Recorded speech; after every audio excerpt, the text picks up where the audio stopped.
They left me out of a luxury company retreat because I was too quiet.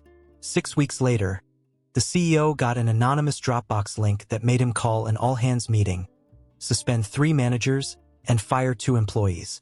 Guess who got promoted? Hey there. Welcome to today's story. Wherever you are right now, get comfy because this one's personal. Have you ever been overlooked, left out, or underestimated? Just because you weren't the loudest person in the room? Well, today's story is about someone exactly like that, and how she turned quiet into power. Stick around till the end because the way she handled it, let's just say, silence never spoke louder. And hey, if you love stories about justice served cold, hit that subscribe button. It keeps me going and helps bring more powerful stories your way. Thank you. Hey, I'm Dana. I'm 29 years old, a data nerd with a dry sense of humor, a mild caffeine addiction, and the kind of introversion that makes team-building icebreakers feel like psychological warfare. I've always been the type who'd rather analyze trends in Excel than make small talk over salad bars. And honestly, that's worked out just fine, until it didn't. I landed a role in HR analytics at a mid-sized tech startup about 3 years ago. On the surface, the company looked like a dream. Sleek offices, flexible hours, equity packages, and way too many inspirational quotes in the stairwell. They marketed themselves as being culture-forward and people-first, with all the shiny perks you'd expect. Weekly catered lunches, birthday shout-outs in Slack, and posters everywhere reminding us we're not just a company, we're a family. But like any dysfunctional family, some members are clearly more favored than others. From day one, I quietly did my job, building systems, solving problems, and letting others take the spotlight. My work spoke for itself. I built a dashboard that predicted employee churn with 87% accuracy and helped reduce turnover by almost half in under a year. I streamlined reporting systems and flagged burnout patterns before they became resignations. But none of that made it into all-hands meetings. No one patted my back. No one even knew I was the one behind it all. Meanwhile, Steve from Product got standing ovations for adding a gradient button to an app prototype. True story. My manager, Nadia, all big smiles and performative feminism, loved to pull me aside during our one-on-ones and say things like, "Dana, you're my secret weapon," or "You're the engine behind everything we do." But when it came to exec meetings or team emails, I disappeared. No credit, no mention, like I was just part of the furniture. I wasn't in the circle. You know the one. The after-work drinks, the shared Spotify playlists, the inside jokes about Taco Tuesday, even though no tacos were ever involved. I never forced myself into it. I figured my work would be enough. Turns out, not being loud, boozy, and buzzwordy was a cultural offense, one that came with consequences.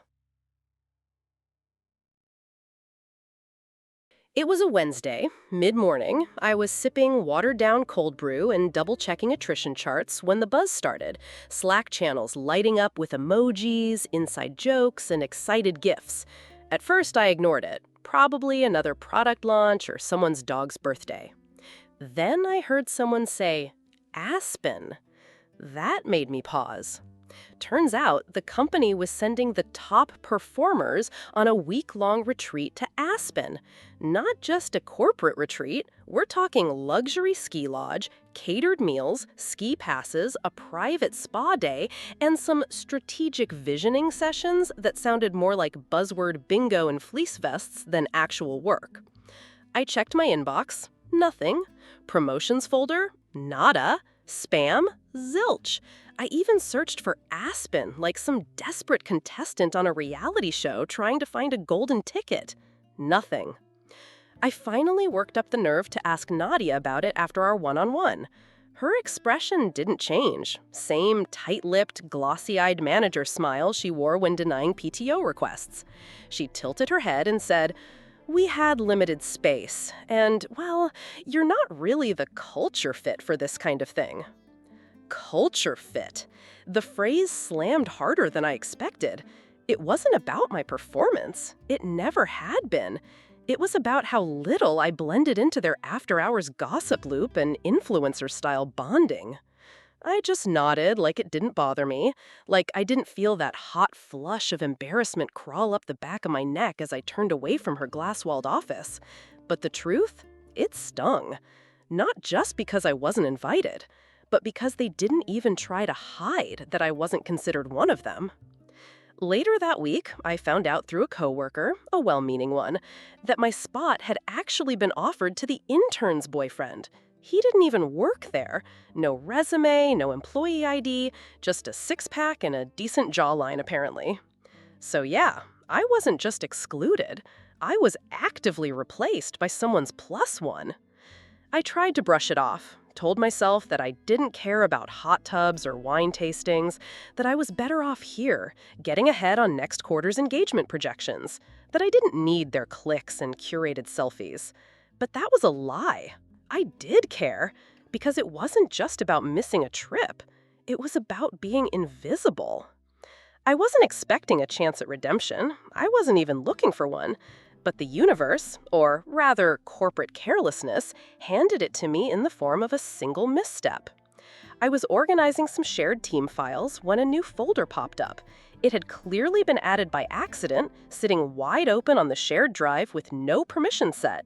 The folder was labeled Retreat 2024 Picks Bids. I hovered for a second, then I clicked. At first, it was what I expected. Photos of team members in matching hoodies, holding cocoa mugs with fake candid smiles in front of fireplaces, some skiing selfies, blurry bar shots, a boomerang of champagne flutes clinking in front of mountain views. Fine, whatever. But as I scrolled, things started to shift. Videos turned sloppier, faces redder, the jokes meaner. The masks came off. And that's when I saw it. My name. My face. Not literally, but unmistakably me. And what they were doing? It wasn't just petty or immature. It was personal. And they recorded every second of it. The first few files in that Dropbox folder were innocent enough, the kind of thing you'd expect from a retreat that was part vacation, part corporate bonding experiment. Boomerangs of champagne flutes in front of snow-dusted windows, group shots at the lodge fireplace, people tumbling off snowboards in slow-mo, laughing in puffer jackets. Cute. Cringeworthy, but harmless. Then the footage shifted. I clicked into a video titled simply lol_nads.mov. The thumbnail already told me it was going to be bad. My manager Nadia, glass of red wine in hand, with that tipsy flush across her cheeks. The video opened with someone off camera saying, "Do Dana," and then came the impression. Nadia hunched her shoulders, held an imaginary laptop, and began stuttering in a nasal tone. Actually, if you run the regression, the results show a 38.7% drop-in. She snorted, took a dramatic sip of wine, and called me the spreadsheet goblin. Everyone around her howled. Not a few awkward chuckles. Full-on, slap the table, wipe your eyes laughter. One guy literally dropped his beer laughing. I paused the video, stared at my screen. My chest felt like it had been hollowed out. It was that surreal kind of insult, the one that's so cartoonishly cruel, it takes your brain a second to register that it's real, that it wasn't high school, that these were adults, managers, team leads, the people who prided themselves on allyship and belonging during every DEI workshop. It got worse. One folder had screen recordings of memes they'd made about other employees. One about someone's weight gain after maternity leave, another poking fun at someone's speech impediment. These weren't inside jokes, they were attacks. And they were saved, curated even, like trophies. Then came the hot tub footage. A clip, just under 2 minutes, showing a group of developers, one of them a senior lead, wasted, shouting over each other. In the background, you could hear someone casually scream a slur, loud, proud, unchallenged. In another, the same lead developer was shown snorting something off the back of a room service tray. I couldn't tell if it was cocaine. I didn't need to. It was enough. I kept going. Photos of bar tabs paid with the company Amex, thousands of dollars, bottles of Dom, rounds of shots, late-night room charges. There was a receipt for a private spa rental labeled Team Bonding. And by the looks of the attached video, that bonding involved skinny dipping and an aggressively off-key rendition of Bohemian Rhapsody. Every file was dated, geotagged, and traced to the company credit card. They weren't just embarrassing themselves, they were implicating the company, and doing it all with their full names, smiling faces, and in some cases, even company merch. For a minute, I just sat there, scrolling, clicking, watching. At first, I felt sad, then angry, then still. That deep, unnerving stillness where emotion gives way to calculation. This wasn't just exclusion. It was targeted cruelty. It was bullying. And it was also, conveniently for me, incredibly stupid. They had given me the receipts.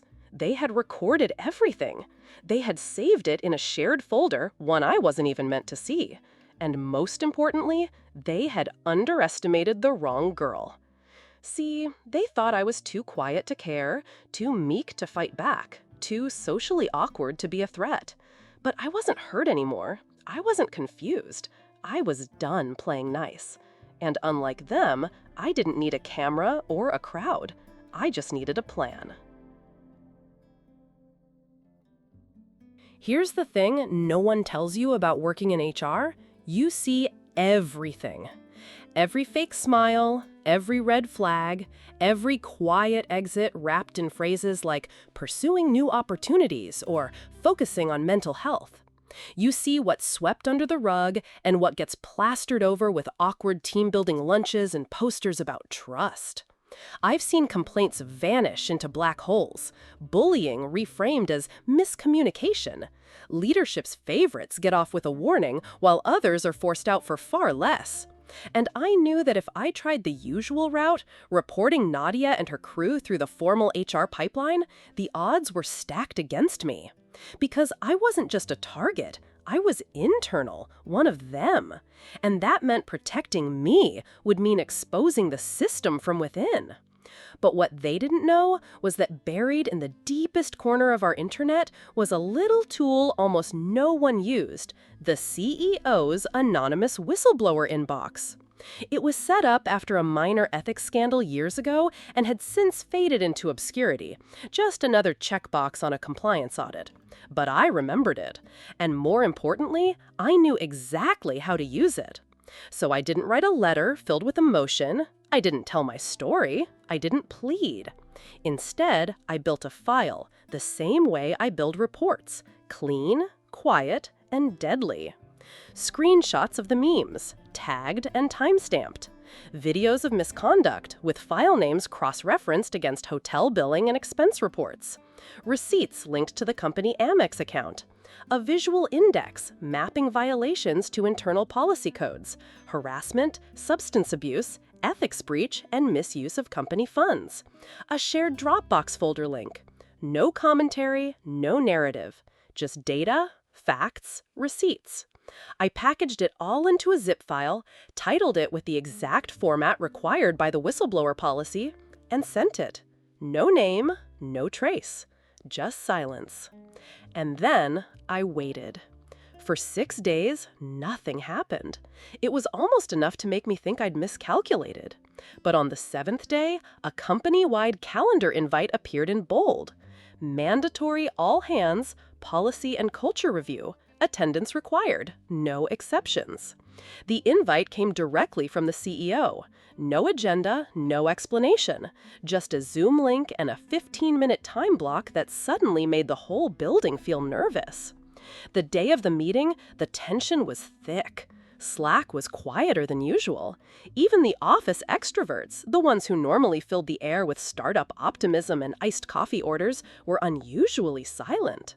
When the CEO joined, he didn't smile, didn't greet us with the usual "Hey, team," just looked into the camera, calm but unsmiling, and said, "There have been serious violations of company policy during the recent Aspen retreat. We have brought in an independent ethics investigation team. You may be contacted for individual interviews. Effective immediately, expense policies are frozen and all company cards are under review." That was it. No sugarcoating, no corporate spin, just consequences dropped like a brick in a still pond. I watched the faces in the gallery view. Nadia's eyes widened, lips parted. Her hand moved to mute, then unmute, then stopped midair. A few people visibly turned pale. One guy actually minimized his Zoom window in real time, as if hiding would undo it all. And suddenly, the Slack threads died. People started quietly removing themselves from tagged photos. The Instagram reels from the trip? Deleted. Profiles were scrubbed. Comments disappeared. Like they could erase it all.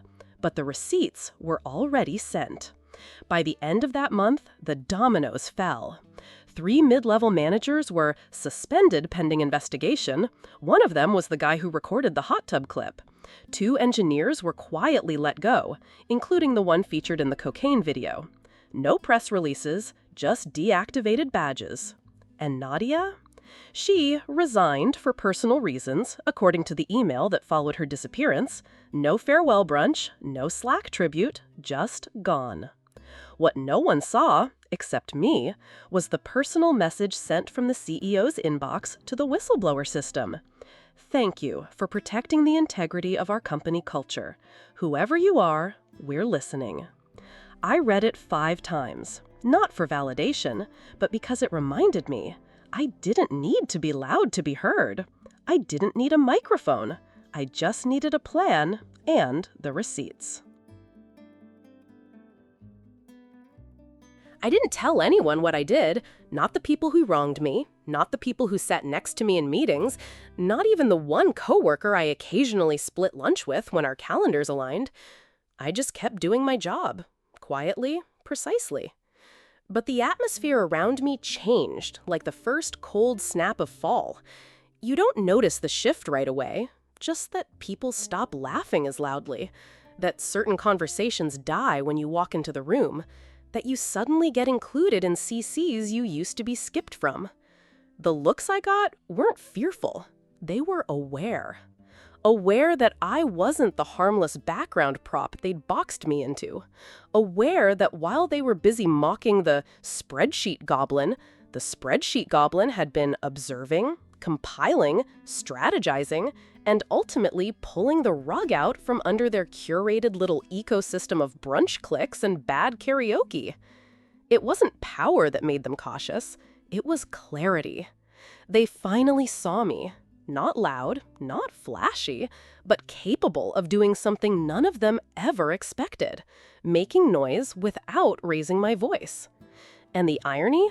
I never wanted power. I never even wanted revenge. All I ever asked for, in 1,000 quiet ways, was basic recognition, respect, to not be treated like a seat filler with a pulse. But when people refuse to hear you when you're reasonable, they tend to listen very closely once you've done something unreasonable, or in this case, untraceably just. So no, I never got that apology. No one pulled me aside to say, "Hey Dana, I'm sorry for the way we treated you." That's fine. Apologies are cheap. Accountability is expensive. And the invoice had already been paid. Because now, my name is visible. It's printed on the weekly analytics briefs sent to the C-suite. It's mentioned during all hands when performance metrics are discussed. I get pinged for strategic input, not just back-end support. I'm brought into project planning calls early, not after the mess has already been made. They didn't give me a seat at the table. I built a new table and made it so undeniable they had no choice but to sit with me. The biggest surprise? It didn't feel triumphant. It felt steady, like equilibrium had finally been restored, like I no longer had to shrink into digital corners or mask my intelligence to avoid being labeled difficult. And as for those happy hour invites? Still no, and honestly, good. I never wanted to bond over overpriced cocktails and performative laughter in rooftop bars. I wanted a workplace where data spoke louder than decibels, where performance mattered more than popularity. And now, I've helped shape that. My promotion to Director of People Analytics came without a champagne toast, just a quiet offer from a VP who said, "You've been doing this job already. Let's make it official." And that felt better than any party ever could. I go home at 5, I don't check Slack at midnight, I sleep better knowing that I didn't have to become someone else to be seen. I just had to make sure they looked in the right direction. I used to believe being quiet meant staying in the background. Now I know being quiet is just another way of gathering power. The kind of power they don't see coming until it's too late to stop it. And sometimes that's exactly what justice looks like. The truth is, being quiet isn't the same as being passive. People confuse stillness with submission. They think if you're not loud, you're not watching. If you're not pushing, you're not moving. But silence is where the most powerful strategies are born. I used to think I had to change to succeed, be louder, more fun, pretend to care about ping pong tournaments and Slack memes just to be part of the circle. But the real growth came when I stopped trying to fit into spaces that were never meant for me and started letting my actions define my place. They thought leaving me off that invite list was harmless, that it would go unnoticed, that I would swallow it like I always did and move on quietly. And I almost did. But here's the thing, the quiet ones, we don't strike first. We strike last, and with precision. They tried to erase me from that retreat, from the celebration, from the recognition I had earned. But instead of fading away, I did something more permanent than any group photo in a ski lodge. I left a mark they'll never forget. Not out of vengeance, but because justice, when served thoughtfully, echoes far louder than any outburst ever could. If there's one thing this whole experience taught me, it's that your voice doesn't have to be loud to carry weight. It just has to be deliberate. And when the time is right, you use it, not to scream, but to shift the ground beneath their feet. And when you do it right, you only have to do it once. If you've ever had to sit in the shadows while someone else mocked your silence, you're not alone. And if you believe justice can be quiet, surgical, and smart, hit that subscribe button. Drop a comment below. What's the most satisfying silent revenge you've ever seen? Until next time, stay sharp and never underestimate the quiet ones.